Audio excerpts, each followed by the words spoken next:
नमस्कार देवी और सज्जनों, इतने दिनों बाद आप लोगों के साथ मुलाकात होकर बड़ी ही प्रसन्नता हो रही है। जैसा कि आप लोग देख पा रहे हैं कैप्शन में कि आज का हमारा वीडियो जो अर्पित है वो है सावन के पावन महीने को। ये सावन का महीना रिमझिम बूंदे बरसाता है, मोर इस वक्त नाचने लगते हैं, हमारे दिल में प्यार उभर आता है और हमारी जो धरती माँ है वो इस वक्त पूरे साल के लिए हमारे लिए खाना पकाती है। लेकिन ये वीडियो शुरू करने से पहले आपसे हाथ जोड़ के एक छोटी सी विनती ये है कि इसे एंड तक देखिएगा और जितना ज़्यादा हो सके शेयर कीजिएगा, इसलिए क्योंकि ये एक छोटा सा प्रयास है। हमारी जो हिंदू फिलॉसफी है, जो पौराणिक कथाएं हैं, उनके कुछ गलत इंटरप्रिटेशंस होते हैं और उससे पैदा होते हैं कुसंस्कार, तो उसे ही रोकने का ये एक प्रयास है। यूँ तो है वो बहुत बड़ा काम, लेकिन कहते हैं ना कि वो 1000 मीलों का सफ़र शुरू होता है एक छोटे से कदम से। वैसे ही हमारा वीडियो आज का है। आशा करते हैं कि इस सफ़र में हमें आपका प्यार, आशीर्वाद और साथ ज़रूर मिलेगा। तो सावन की कथा जहाँ पे हम लोग थे, सावन बड़ा ही पावन माना जाता है हमारे हिंदू कैलेंडर में। कहीं कहीं पे ये चौथा महीना है तो कहीं कहीं पे 5वां महीना है, कहीं कहीं पे आधा महीना गुजर चुका है, तो अभी हाल फिलहाल में ही हमारे बंगाल में ये शुरू हुआ है। उस दिन हम पढ़ रहे थे सावन के बारे में, तो कुछ हिंदू स्क्रिप्चर से मुझे मिला कि उसका संस्कृत नाम तो जैसे हम सब जानते हैं श्रावण है, बंगाल में भी इस समय श्रावण बोलते हैं। ये एक नक्षत्र का नाम है जो इस वक्त हमारे गगन पे और चंद्रमा पे राज करता है। लेकिन इसके लिए ये महीना पावन नहीं है, ये पावन है इसके पूजित देव के लिए। वो कोई ऐसे वैसे नहीं है, वो है हमारे देवादिदेव महादेव, हमारे भोलेनाथ। और आज हम दोनों चैटर्जी सिस्टर्स आप लोगों के लिए लेके आए एक नया वीडियो शिव कथा के। जी हाँ देवी और सज्जनों, ये कोई कृष्ण कथा नहीं है, कोई राम कथा नहीं है। आप लोगों ने सही ही सुना, ये शिव कथा है जो सुनने को कम मिलता है। आइए शिव जी को श्रद्धांजलि अर्पित करते हुए ये शिव कथा हम शुरू करते हैं। लेकिन उससे पहले थोड़ा जान ले कि ये शिव जी है कौन, क्या है उनकी महानता। महादेवा महादेवा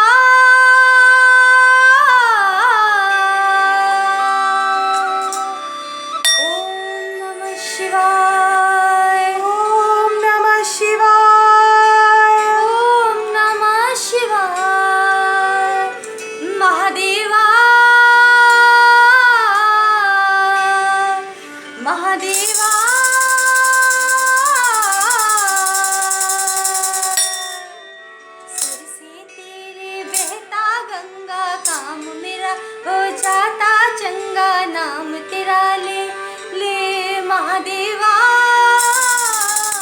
महादेवा। ओ मेरा भोला है भंडारी, करे नंदी की सवारी। शंभुनाथ रे ओ शंकर नाथ रे, ओ श्री शिव जी डमरू वाला, साधु संतों का रखवाला। उमानाथ रे ओ कैलाशनाथ रे। तमाम सृष्टि विकार तू है, विकार तू निर्विकार तू है। कहूँ क्या तेरे बारे में भोले, असीम तू है अपार तू है।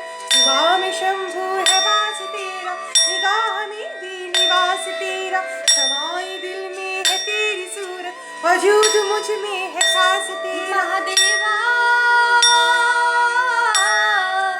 महादेवा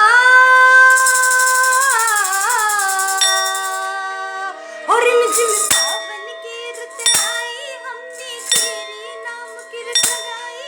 आजा नाथ रे ओ भोलेनाथ रे, ओ कोई हिंसा नहीं बतवाला। बाबा तुम हो दीन दयाला, योगी नाथ रे ओ दीनानाथ रे।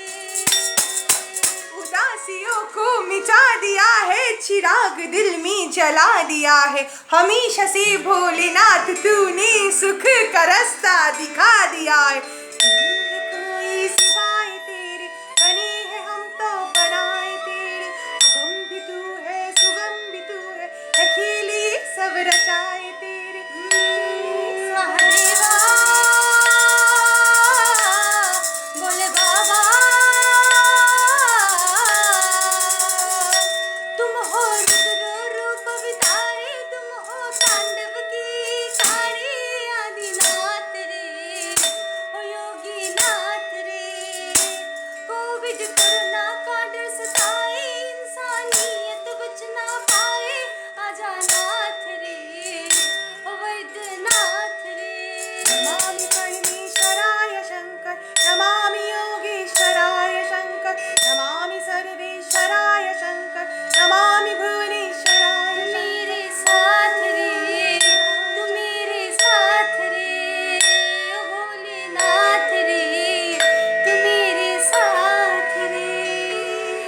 देवियों और सज्जनों, हमारे हिंदू शास्त्रों के अनुसार शिव जी को सारी कलाओं के धारक माना जाता है, तभी तो वो नटराज कहलाते हैं आदि योगी। आइए उनका कथा शुरू करते हैं, लेकिन शुरू करने से पहले दिल खोल के एक बार हमारे साथ आप भी रटिए हर हर महादेव, हर हर महादेव। हमारे पुराणों की कहानियों के अनुसार इसी सावन के पावन महीने में ही देव और असुरों ने अमृत को पाने के लिए समुद्र मंथन किया था। लेकिन जैसा कि हम सब लोग जानते हैं कि समुद्र मंथन के वक्त समुद्र गर्भ से निकल आया अमृत के साथ साथ महाविनाशकारी विष हलाहल। सब लोगों को अमृत चाहिए था, लेकिन हलाहल उसे धारण करने का क्षमता, न इच्छा, न साहस किसी दूजे में था सिवाय हमारे आदि योगी महादेव के, क्योंकि उन्होंने अपनी तपो और योगों से वो कुछ सिद्धियां प्राप्त किया था जिनसे वो हलाहल के महाविनाशकारी प्रभाव को अपने वश में कर सकते थे। तो सब लोगों में अमृत बांट के खुद हलाहल को घट घट पी गए। लेकिन वो हलाहल जब उनके गले से नीचे उतर रहा था तो वो जैसे सृष्टि के लिए एक दूसरी विपन्नता खड़ी कर रही थी, उस वक्त दौड़ते हुए आई शिवजी की पत्नी माता शक्ति और थाम लिया उस विष को महादेव के गले में, एक बार फिर से सृष्टि को बचाते हुए, और अपने सुहाग को भी उन्होंने बचा लिया। और महादेव अपने गले में विष धारण करके बन गए नीलकंठ महादेव। कभी आप देखेंगे उनका पिक्चर या पेंटिंग तो दिखेगा आपको कि उनका गला नील है। यहाँ पे यूँ तो दिख नहीं रहा है, लेकिन आपको ये दिख जाएगा। ऐसी है उनकी महानता कि हमारी आज की जनरेशन भी बॉलीवुड के गानों में भी उनकी जय जयकार की रट लगाती है। जय हो शंकरा, भोलेनाथ शंकरा, आदिदेव शंकरा, शिवाय शंकरा, तेरे जाप के बिना भोलेनाथ शंकरा, चले ये सांस किस तरह। शिवाय शंकरा, मेरा कर्म तू ही जाने, क्या बुरा है क्या भला। तेरे रास्ते पे मैं तो आँख मूंद के चला, तेरे नाम की जोत ने सारा हर लिया तमस मेरा। नमो नमो जी शंकरा, भोलेनाथ शंकरा, जय त्रिलोकनाथ शंभु हे शिवाय शंकरा। नमो नमो जी शंकरा, भोलेनाथ शंकरा, रुद्रदेव हे महेश्वरा। हमारे साथ रुद्रदेव हे महेश्वरा। और हमारे शिव जी दिखते कैसे हैं? चंद्रमा ललाट पे, भस्म है भुजाओं में, वस्त्र बाग छाल का है खड़ा पाँव में। प्यास क्या तुझे को, गंगा है तेरे जटाओं में, जटाओं में, जटाओं में। दूसरों के वास्ते भोलेनाथ शंकरा, तू सदैव है जिया। शिवाय शंकरा, मांगा कुछ कभी नहीं, भोलेनाथ शंकरा, तूने सिर्फ है दिया। शिवाय शंकरा, समुद्र मंथन का था समय जो आ पड़ा, समय जो आ पड़ा। दंड दोनों लोक में विषामृत पे था छिरा। जो हम बोल रहे थे, विषामृत पे था छिरा। अमृत सभी में बांट के, प्याला विष का खून तूने खुद पिया। नमो नमो जी शंकरा, भोलेनाथ शंकरा, जय त्रिलोकनाथ शंभु हे शिवाय शंकरा। नमो नमो जी शंकरा, भोलेनाथ शंकरा, जय त्रिलोकनाथ शंभु हे शिवाय शंकरा। सब लोग। नमो नमो जी शंकरा, भोलेनाथ शंकरा, रुद्रदेव हे महेश्वरा। रुद्रदेव हे महेश्वरा, रुद्रदेव हे महेश्वरा। वैसे देवी और सज्जनों, विष का प्याला पीने का अनुभूति तो हम सबको कभी ना कभी हुई होगी शिव जी की तरह। मान लीजिए कि हम किसी से प्रेम करते हैं लेकिन उसे प्रेम निवेदन नहीं कर पा रहे हैं, या फिर हमें अच्छा मार्क्स नहीं आया है, पड़ोसी के बच्चों को अच्छा मार्क्स आ गया, माँ बाप को बोल नहीं पा रहे हैं, तो हमें जैसे विष का प्याला चुपचाप कर पी जाना पड़ता है। पीने को तो हम पी लेते लेकिन बाद में वो बड़ा ही कष्ट देता है। उसी तरह कुछ दिनों बाद हलाहल जैसे सताने लगा महादेव को, वो जैसे चीख चीख के बोलने लगा, महादेव मुझे छोड़ दीजिए, विनाश ही मेरा काम है, मुझे अपना कर्तव्य करने दीजिए, महादेव मुझे मुक्ति दीजिए। लेकिन महादेव तो यूं सबकी विनती सुनते हैं, लेकिन इस बार ब्रह्मा जी की सृष्टि को बचाने हेतु वो हलाहल का विनती सुन नहीं पाए। उपरंतु उन्होंने अपने मित्र चंद्रदेव का सहायता लिया। चंद्रदेव, जैसे हम स्कूल में भी पढ़ते हैं कि फ्लूट के फ्लो के लिए रिस्पॉन्सिबल होते हैं, वो उस वक्त अपने प्रथम या द्वितीय कला में थे।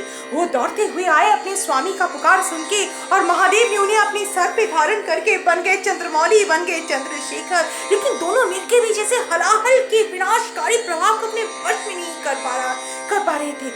उस वक्त देवगण माता गंगा का पानी चढ़ाया शिव जी पे, और माता गंगा अपनी पावनता के लिए बड़ी ही मानी जाती है। वो अपनी पवित्रता से कुछ सिद्धियां ऐसी प्राप्त की थी जिससे उन्होंने हलाहल के महाविनाशकारी प्रभाव को वश में कर लिया, और फिर से एक बार प्रजापति ब्रह्मा का सृष्टि को बचा लिया। यूं तो सब जानते हैं कि भागीरथी भागी जाती है महादेव की तरफ, लेकिन इस बार हुआ यूं कि महादेव जैसे भागे चले आए थे भागीरथी की तरफ, और सारे देवगण कहने लगे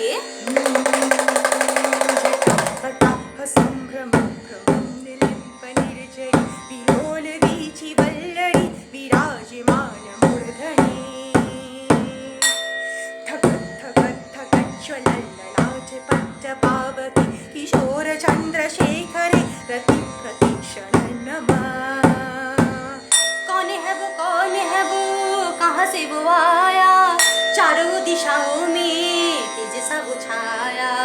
कौन है वो कहाँ से वो आया, चारों दिशाओं में तेज सा वो छाया। उसकी भुजाएं बदले कथाएं, उसकी भुजाएं बदले कथाएं। भागीरथी तेरी तरफ शिव जी चले, देख जरा ये विचित्र माया। बंधु बंधु रसपुरत दिगंत संतति प्रमोदमान मानसे। कृपा कटाक्ष धोरणी निरुद्ध दुर्धरपदि क्वचित् दिगंबरे मनो विनोद मेतु वस्तुनि। जटाभुजंग पिंगल स्फुरत् फणामणि प्रभ कदंब कुंकुमद्रव प्रलिप्त दिग्मुखे। मदान्ध सिंधुर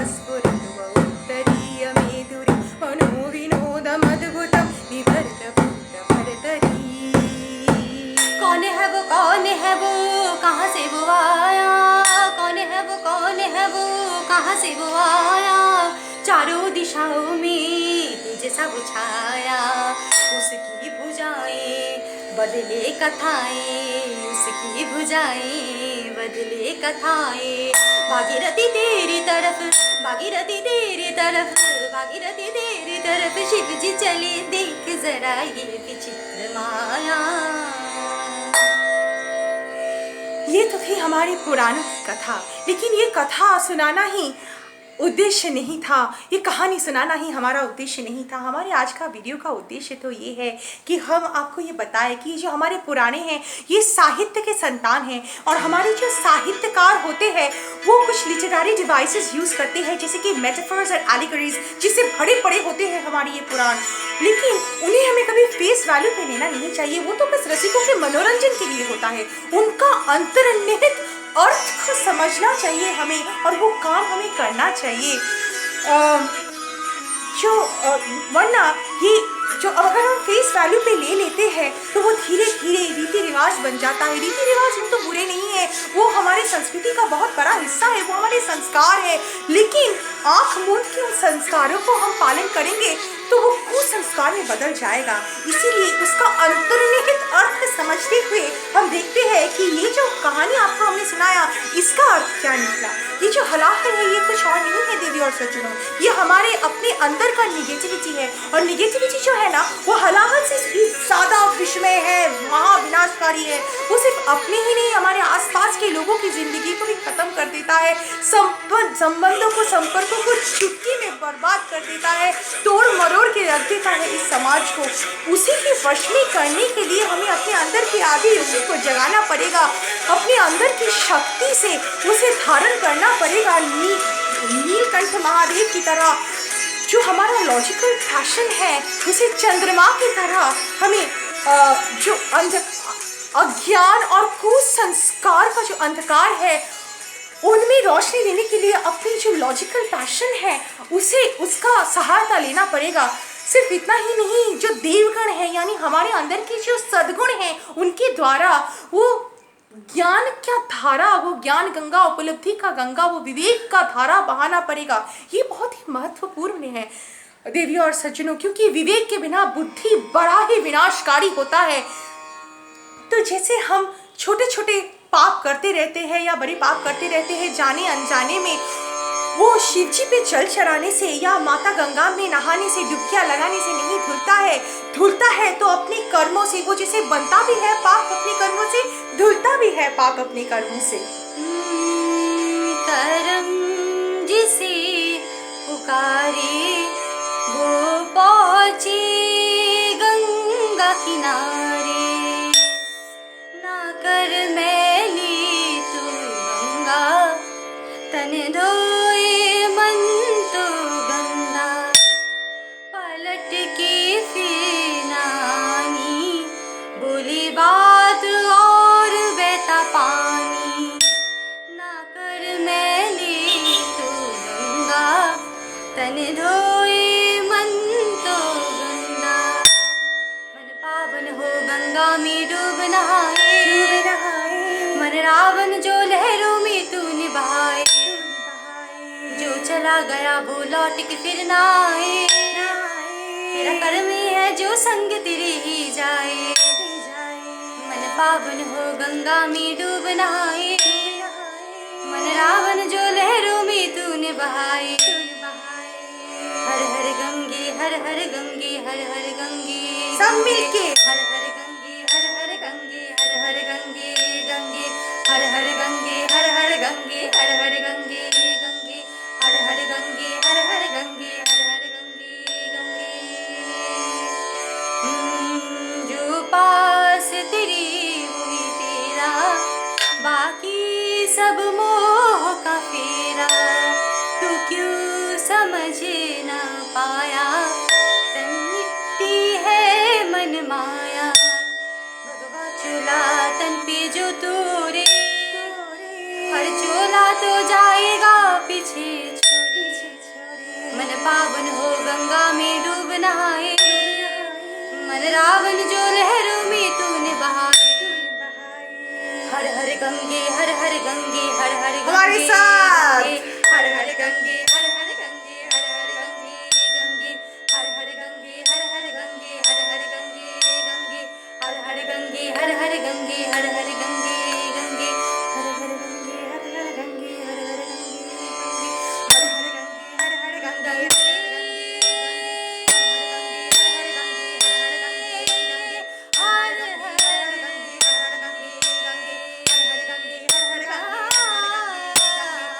हर हर गंगे